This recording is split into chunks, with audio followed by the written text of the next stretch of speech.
ध्यान रखिए, नारायण यज्ञ की हर कोई ब्राह्मण विधि नहीं जानता है, इसीलिए अपने लोकल ब्राह्मण से ये कार्य कराने की चेष्टा कदापि मत कीजिएगा। पता कीजिए कि कौन सा ज्ञानवान ब्राह्मण है और उसके थ्रू ये नारायण यज्ञ कराइएगा, क्योंकि नारायण यज्ञ कोई सत्यनारायण की कथा नहीं है कि आप अपने एरिया में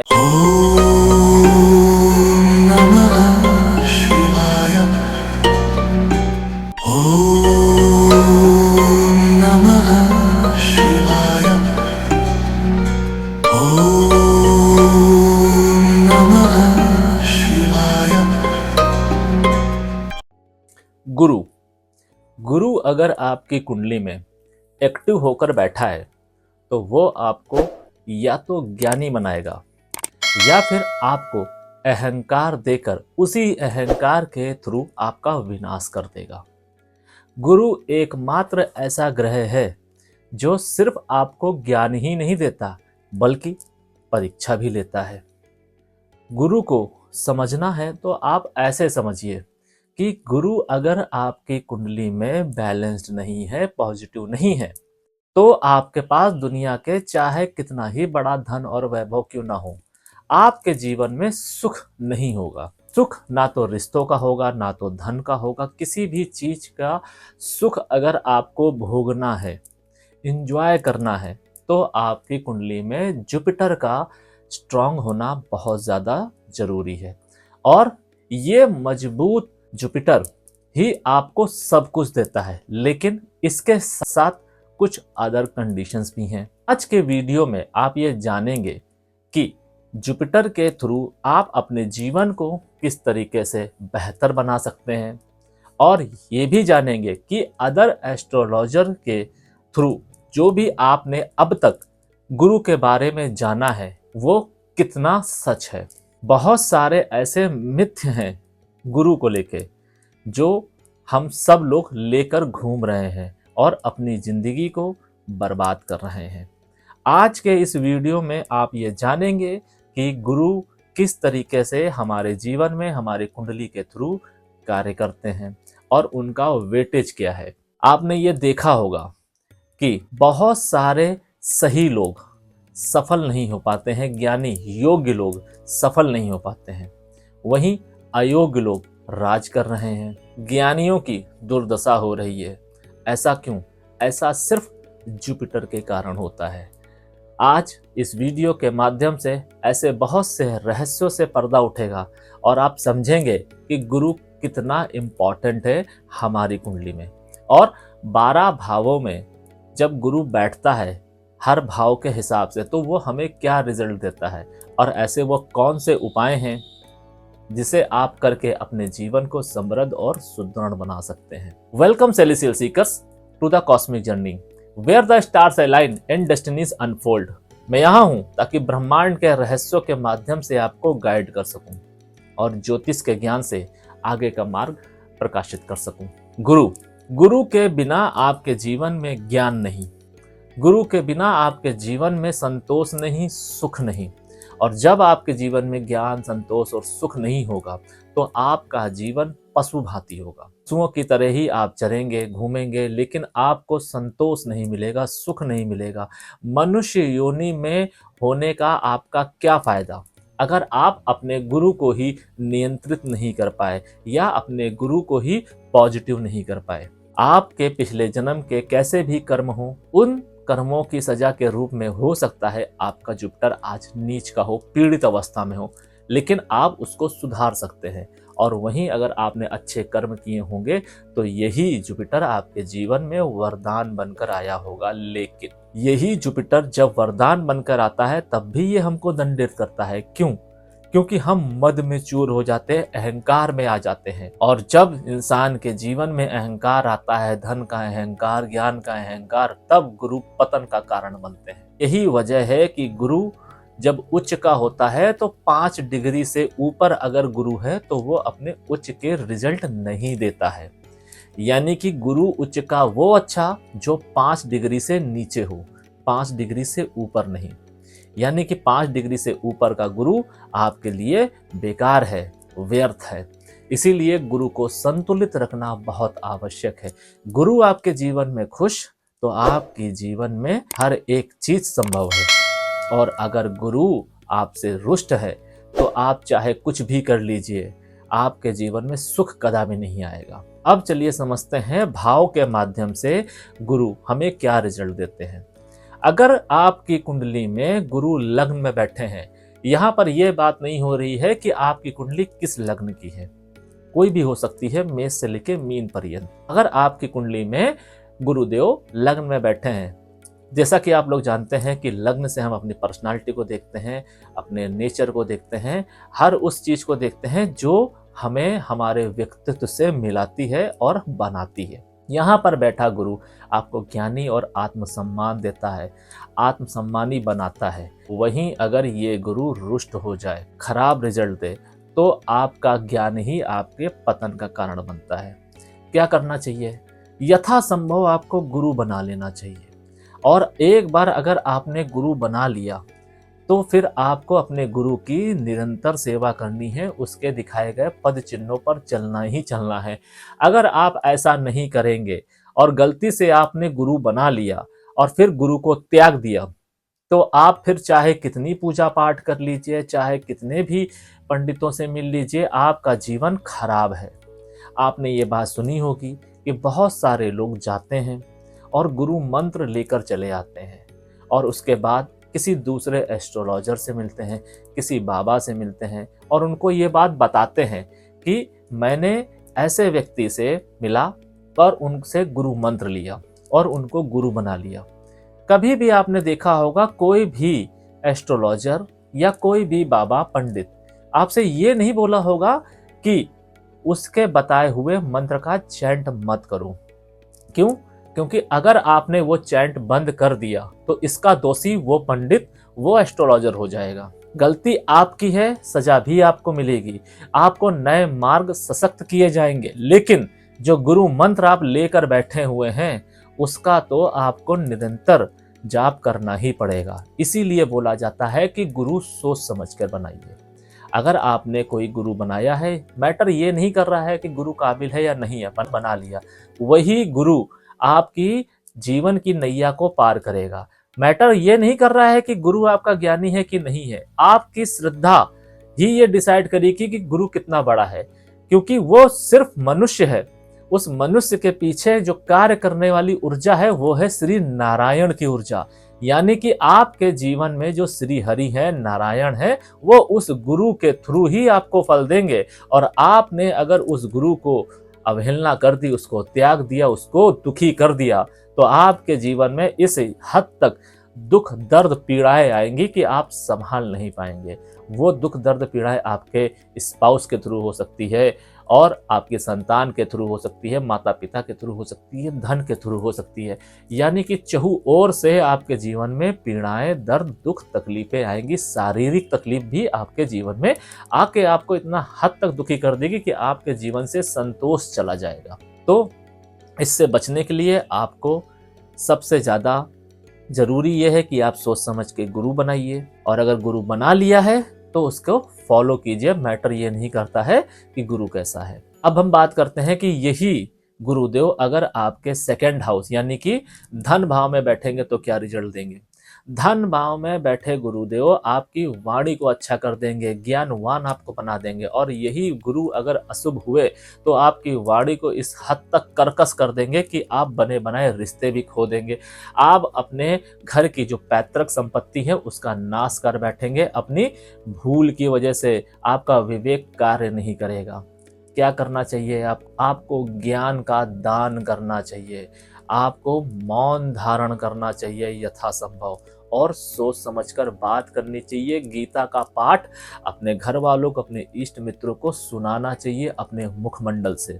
अगर आप ऐसा करेंगे तो सेकंड भाव से रिलेटेड जो आपको नकारात्मक रिजल्ट मिल रहे हैं, या सेकंड हाउस में बैठा गुरु या तो उच्च का है, स्वराशि है या मित्र राशि है, ओवर पॉजिटिव हो गया होगा तो वो न्यूट्रल होगा, और जिससे आपके जीवन में कोई दिक्कत नहीं आएगी। थर्ड हाउस पराक्रम भाव में जब गुरुदेव आकर बैठते हैं तब आपके डिसीजन से खेलते हैं।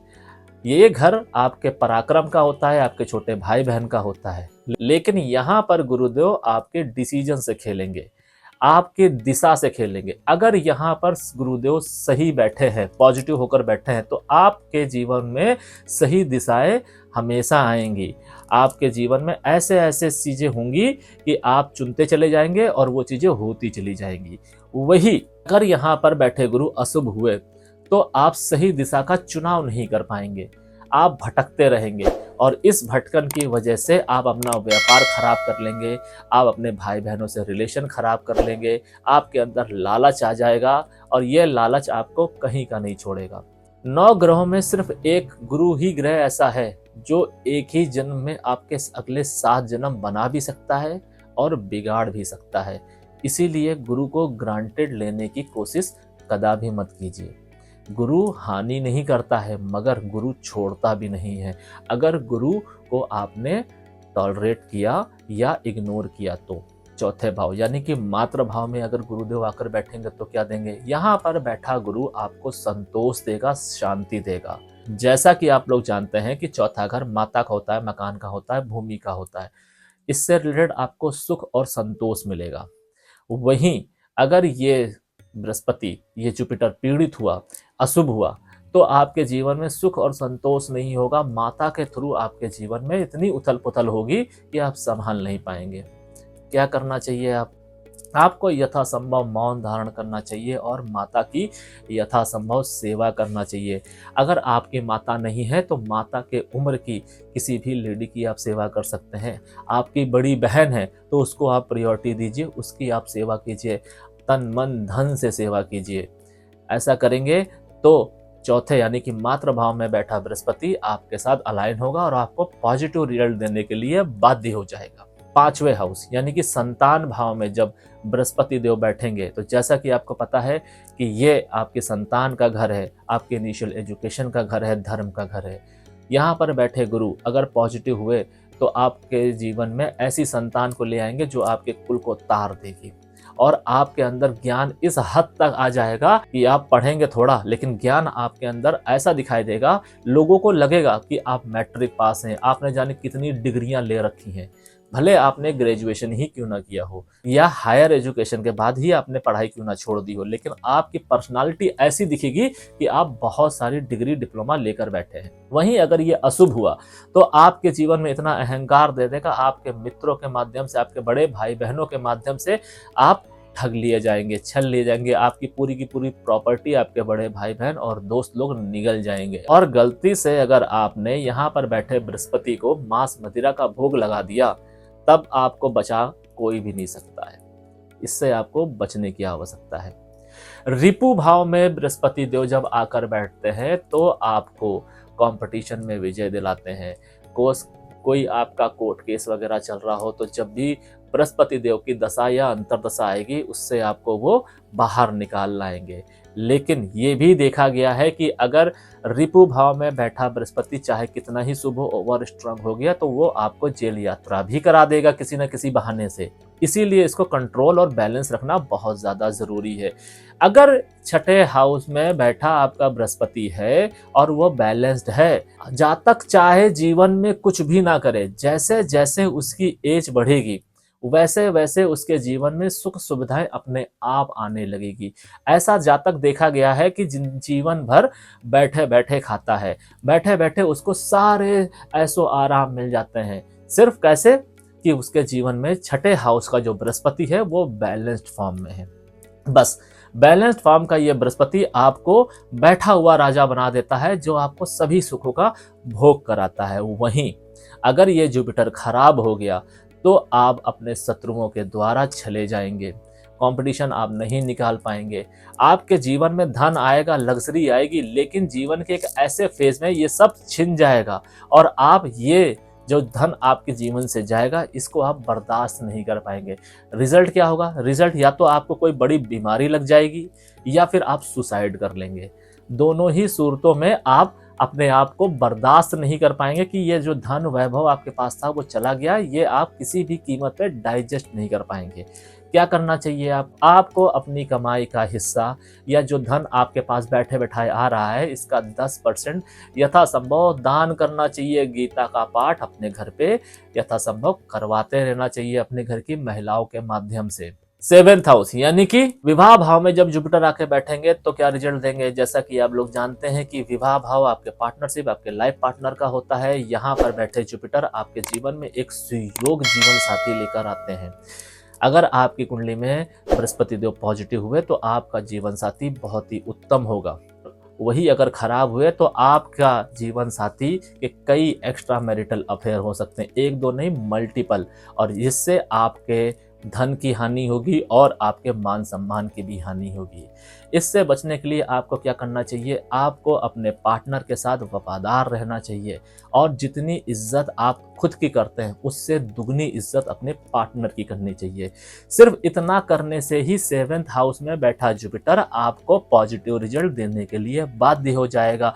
फिर चाहे आपका पार्टनर कितने ही गलत कार्यों में क्यों ना लिप्त हो, धीरे धीरे करके वो सही रास्ते पर आ जाएगा या आ जाएगी और आपके जीवन में हार्मनी 100% आएगी। 8th हाउस यानी कि मृत्यु भाव में जब जुपिटर बैठेंगे आके तब क्या रिजल्ट देंगे? जैसा कि आप लोग जानते हैं कि ये भाव गुप्त विद्याओं का है, गुण रहस्यों का है और मृत्यु का भी है। यहाँ पर बैठा बृहस्पति अगर शुभ हुआ तो आपको ज्ञानी बना देगा, वाणी ऐसी दे देगा कि हो सकता है कि आप जो बोले वो होता चला जाए। यहाँ पर बैठा जुपिटर आपको बहुत उच्च दर्जे की इंट्यूशन देगा और अच्छा एस्ट्रोलॉजर भी बना सकता है अगर आपके अंदर अकड़ या तंत्र की रुचि है तो। गूढ़ विद्याएं दे देगा, मंत्र सिद्धि दे देगा, मंत्र सिद्धि करना आपके लिए बहुत आसान हो जाएगा। वहीं अगर ये जुपिटर पीड़ित हुआ तो आपको लंबी बीमारियां दे देगा, ऐसी बीमारियां दे देगा कि डायग्नोसिस ही नहीं होगी और आपका पूरा जीवन बेड पर ही गुजर जाएगा। उम्र तो देगा, आपको लंबी उम्र देगा, लेकिन वो उम्र आपके लिए बेकार होगी। आपको लगेगा कि मुझे मृत्यु क्यों ना आ जाए, लेकिन वो मृत्यु आपको आएगी नहीं। आप अपनी लंबी उम्र के माध्यम से दुखों को, कष्टों को भोगेंगे। क्या करना चाहिए? आपको अपने घर में श्री नारायण का यज्ञ कराते रहना चाहिए। हर 6 महीने में, साल भर में अगर पीड़ा ज्यादा है तो 6 महीने में आपको नारायण यज्ञ कराना चाहिए किसी सुयोग ब्राह्मण से। ध्यान रखिए, नारायण यज्ञ की हर कोई ब्राह्मण विधि नहीं जानता है, इसीलिए अपने लोकल ब्राह्मण से ये कार्य कराने की चेष्टा कदापि मत कीजिएगा। पता कीजिए कि कौन सा ज्ञानवान ब्राह्मण है और उसके थ्रू ये नारायण यज्ञ कराइएगा, क्योंकि नारायण यज्ञ कोई सत्यनारायण की कथा नहीं है कि आप अपने एरिया में या जिस भी आप शहर में रह रहे हैं वहां के लोकल ब्राह्मण को आपने अपने घर में बुला लिया और थोड़ी सी दक्षिणा दी और आपने करा लिया और 2 घंटे में ये यज्ञ संपन्न हो गया। नहीं, ये यज्ञ अपने आप में एक सिद्धि है।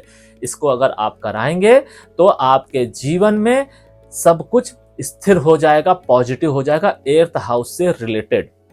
तो इसको आपको टॉलरेट कदापि नहीं करना है। इसके अलावा आपको एक ब्रह्मास्त्र यज्ञ होता है जो सुबह शाम होता है, उसकी अवधि मात्र आधा से 1 घंटे होती है, जो आपको लगातार 90 दिन करना चाहिए या करवाना चाहिए। अगर आपको आती है तो आप घर में भी कर सकते हैं और अगर नहीं आती है तो आप ये करवा सकते हैं किसी सुयोग ब्राह्मण से। ऐसा करने से भी आपके जीवन में हार्मनी 100% आएगी। 9th हाउस में अगर जुपिटर आके बैठते हैं तो आपको ज्ञानी बनाते हैं, आपको समझदार बनाते हैं, आपके जीवन में एक दिव्य प्रकाश रहता है। और यही अगर जुपिटर खराब होकर बैठा है तो आपकी मैरिड लाइफ को खराब कर देगा, आपके अपनों के साथ ही आपके रिलेशन खराब कर देगा और आप अपने अपनों के साथ ही ठगे जाएंगे। आपको समझ में ही नहीं आएगा कि कौन आपका अपना है और कौन आपका पराया है। आप जिंदगी भर सही डिसीजन नहीं ले पाएंगे और कोई ऐसा व्यक्ति भी हो सकता है जो आपका भला भी चाहे, उसको भी आप लात मार के आगे बढ़ जाएंगे, उसकी भी आप नहीं सुनेंगे। तो यहाँ पर बैठे बृहस्पति को अगर आपने नेगेटिव कर लिया या ओवर स्ट्रांग कर लिया तो आपकी पूरी जिंदगी भटकते हुए गुजर जाएगी, आपको सुख कभी नहीं मिलेगा। आप बस गलतफहमी और मिथ्य में ही अपना जीवन गुजार देंगे। क्या करना चाहिए आपको? अगर आपका विवाह हो गया है तो अपने लाइफ पार्टनर को प्रायोरिटी देना शुरू कर दीजिए। आपका लाइफ पार्टनर ही आपको यहां से बाहर ला सकता है, नहीं तो 9th हाउस में बैठा जुपिटर आपके मल्टीपल विवाह करा देगा। और ये विवाह से भी आपको सुख नहीं मिलेगा। जितने विवाह आपके होते जाएंगे उतने ही आप टूटते जाएंगे। आपका सिर्फ एक विवाह और उस एक विवाह के साथ आपका समर्पण, यानी कि जो भी आपका लाइफ पार्टनर है, अगर आप महिला हैं तो जो आपका पति है, और अगर आप पुरुष हैं तो आपकी जो पत्नी है, उसके साथ आप एक अलाइनमेंट बैठाइए।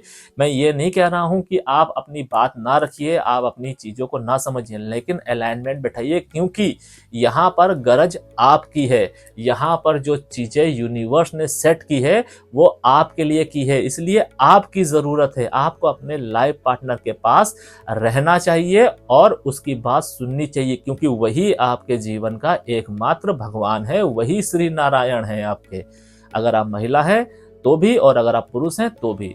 ऐसा अगर आप करेंगे तो आपके सभी रिलेशन भी अच्छे जाएंगे, आपके जीवन में सुख और वैभव आएगा, संतान से भी आपको अच्छे रिजल्ट मिलेंगे, नेम फेम मिलेगा। नहीं तो आप चाहे कितने ही काबिल हो, चाहे आपके पास कितना ही धन हो, ये सब एक समय के बाद में क्षीण हो जाएगा। 10th हाउस, 10वें घर में कर्म भाव में जब जुपिटर बैठेंगे आके, तब क्या रिजल्ट देंगे। जैसा कि कहा गया है कि 10वें घर में बैठा जुपिटर बहुत ज्यादा इंसान को दयावान बनाता है, बहुत सब वो इंसान सबके लिए बहुत कुछ करता है, मगर जितना वो लोगों के लिए करेगा या करेगी उतने ही उसको जीवन में जूते मिलेंगे। यानी कि यहाँ पर बैठे बृहस्पति के लिए कहा गया है कि नेकी कर और जूते खा।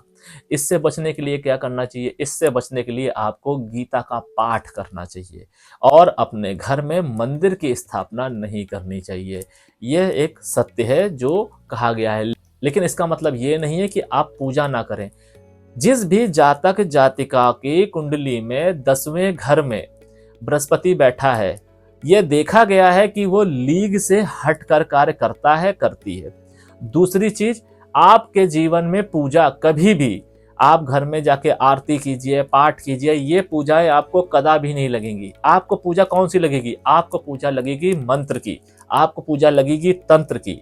जितनी अच्छी आप तंत्र मंत्र की पूजाएं करेंगे, क्रियाएं करेंगे, सात्विक तंत्र की मैं बात कर रहा हूं, ये सारी चीजें आपके लिए कार्य करेंगी। वहीं अगर आप पूजा घर में बैठ के अच्छा चढ़ाते हैं, भोग चढ़ाते हैं, आरती करते हैं और स्मरण करते हैं, ये पूजा आपको कभी नहीं लगेगी, बल्कि इससे आपके जीवन में प्रॉब्लम ही आएंगी।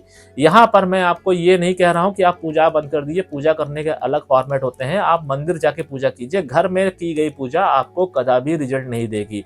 यहाँ पर जिस भी जातक के जुपिटर बैठता है वो आदमी अपने आप में एक सर्वोपरि ब्राह्मण होता है, और ब्राह्मण ही एक ऐसा है जिसको पूजा पाठ में और कई सारी ऐसी चीज विधि है पूजा पाठ से रिलेटेड, यज्ञ हवन से रिलेटेड, जिसमें उसको छूट दी गई है। यहां तक उसके द्वारा बोला गया एक वचन भी कई सारे वचनों के बराबर होता है। यानी कि जिस भी जातक जातिका की कुंडली में अगर 10th हाउस यानी कर्म भाव में जुपिटर बैठा है, उससे आप जितने अच्छे रिलेशन बना के रखेंगे उतना ही आपका भला होगा, क्योंकि ऐसा व्यक्ति बहुत बड़ा मार्गदर्शक होता है, किंग मेकर हो सकता है। 11th हाउस यानी कि लाभ भाव में जब जुपिटर आके बैठेंगे तो क्या रिजल्ट देंगे। लाभ भाव जैसे कि आप लोग जानते हैं कि आपके सोशल मीडिया का होता है, बड़े भाई बहन का होता है, इष्ट मित्रों का होता है। यहाँ पर जुपिटर अगर पॉजिटिव होंगे तो आपके जीवन में ऐसे मित्र आएंगे जो आपके बिना बोले आपकी मदद करके चले जाएंगे। वहीं अगर ये जुपिटर खराब हुआ तो आपकी मानसिक शांति दूर हो जाएगी, आपको समझ में नहीं आएगा, आप अपने गलतियों के माध्यम से, अपने चयन के माध्यम से, अपने इष्ट मित्रों से, अपने भाई बहनों से दूर हो जाएंगे। और एक समय ऐसा आएगा जो आपने धन संचित किया होगा, उस धन का भोग कोई और कर रहा होगा, आप उसका भोग नहीं कर पाएंगे। उस धन के माध्यम से आप जो भी करना चाहेंगे एक समय के बाद में उससे आपका रुझान हट जाएगा, या ऐसी स्थितियां पैदा हो जाएंगी कि आप उसका भोग नहीं कर पाएंगे। इससे बचने के लिए आपको क्या करना चाहिए? आपको नारायण के मंदिर में जाके पीले रंग की पताका लहरानी चाहिए। यानी कि विष्णु जी के मंदिर जाइए, वहां पर पीले रंग का ध्वज टांगिए और ध्यान रखिए कि यह ध्वज कभी भी फटने ना पाए, गिरने ना पाए। जैसे ही वो ध्वज खराब होने लगे आप जाके वो ध्वज बदल दीजिए।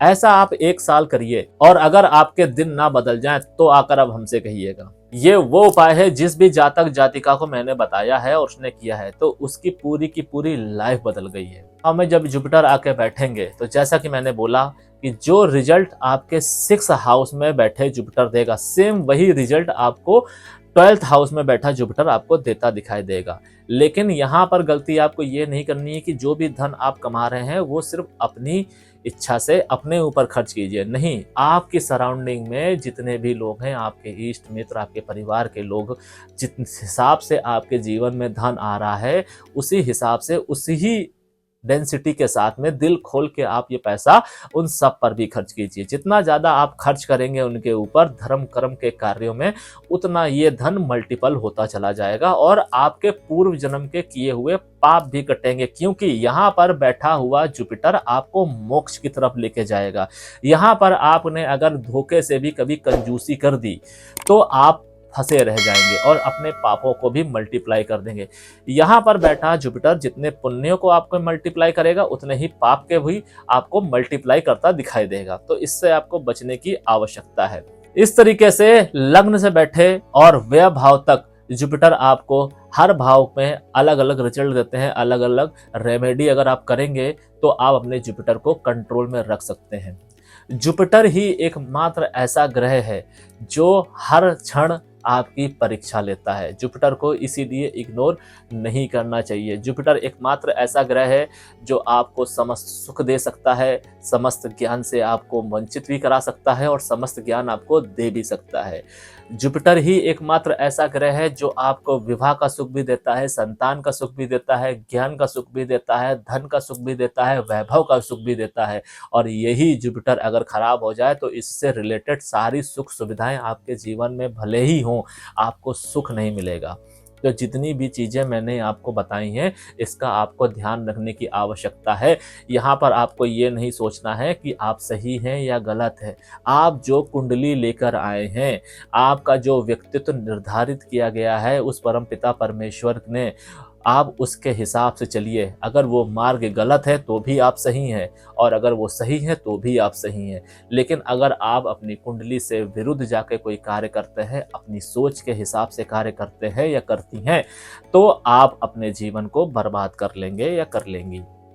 क्योंकि आपकी सोच उस परमपिता परमेश्वर की द्वारा लिखी हुई कहानी जो आपकी कुंडली में लिखी गई है उससे अलग नहीं हो सकती है और आप उससे बड़े भी नहीं हो सकते हैं। ये जुपिटर ही है जो सब कुछ निर्धारित करके पहले से रखता है और आपके जीवन में एक सही दिशा लेकर आया है। जुपिटर और मून जब मिल जाते हैं तब बनता है गज केसरी योग। और ये गज केसरी योग को अगर आपको समझना है तो ऐसे समझिए कि जुपिटर अगर आपके जीवन में सही दिशा लेकर आता है तो चंद्रमा आपके जीवन में सही निर्णय लेकर आता है और ये सही दिशा और सही निर्णय मिलकर ही आपके जीवन को समृद्ध और सुदृढ़ बनाते हैं, खुशियां लेकर आते हैं, आपके जीवन में हार्मनी लेकर आते हैं। अगर कुछ ऐसा है इस वीडियो के माध्यम से जो आपको समझ में नहीं आया है या आपका कोई सवाल है या आप बृहस्पति की दशा या अंतर दशा से जूझ रहे हैं तो आप हमसे कमेंट के माध्यम से कंसल्ट कर सकते हैं। स्क्रीन में चल रहे नंबर के माध्यम से हमसे अपॉइंटमेंट ले सकते हैं, अपनी कुंडली का एनालिसिस करा सकते हैं। ये भी बहुत बार देखा गया है कि लोगों की जुपिटर की दशा अंतर दशा चल रही है तो उनके जीवन में बहुत सारे दुख आ रहे हैं, भले ही आपकी कुंडली में जुपिटर पॉजिटिव होकर बैठा हो, उच्च का होकर बैठा हो। क्योंकि जुपिटर के बाद जो दशा आती है वो सैटर्न की आती है और इस जुपिटर की दशा में आपके द्वारा किए गए एक छोटा सा गलत कदम पूरी की पूरी सैटर्न की दशा को, महादशा को बर्बाद कर देगा और आपकी जिंदगी अगले 19 साल खराब हो जाएगी। क्योंकि जुपिटर की दशा भी बड़ी होती है और सैटर्न की दशा भी बड़ी होती है। ये दोनों दशा जो भी जातक जातिका भोग लेते हैं, समझ लीजिए कि उनका आधे से ज्यादा जीवन निकल गया। और इससे बचने के लिए आपको, यानी कि जिस भी जातक जातिका के जीवन में सैटर्न खराब होकर बैठा है, चाहे कितना ही खराब क्यों ना हो, उसको सुधारने का सबसे अच्छा तरीका है जुपिटर की महादशा। और जुपिटर की महादशा के बाद ही हर जातक जातिका के जीवन में सैटर्न की महादशा आती है और लोग यहीं पर गलती कर बैठते हैं, जिसका नतीजा ये होता है कि उनका जो अगले 19 साल है यानी कि सैटर्न की महादशा है वो पूरी बर्बाद हो जाती है। उनका पूरा जीवन तहस नहस हो जाता है, रिलेशन के माध्यम से, धन के माध्यम से और वैभव के माध्यम से, हर किसी के माध्यम से उनके जीवन में दिक्कतें आती हैं। अगर आपके जीवन में इस तरीके के कोई दुख हैं तो आप हमसे कंसल्ट कर सकते हैं। भले आपकी आधी से ज़्यादा जुपिटर की दशा निकल गई हो, 1/3 रह गई हो, मैं आपके इस जुपिटर के माध्यम से आपके पूरी की पूरी सैटर्न की दशा को अच्छा और पॉजिटिव करा सकता हूँ। फिलहाल आज के लिए बस इतना ही। सेल एनर्जीज आपका मार्गदर्शन करें और आपके आगे के सफर को प्रकाशित करें। शरणम।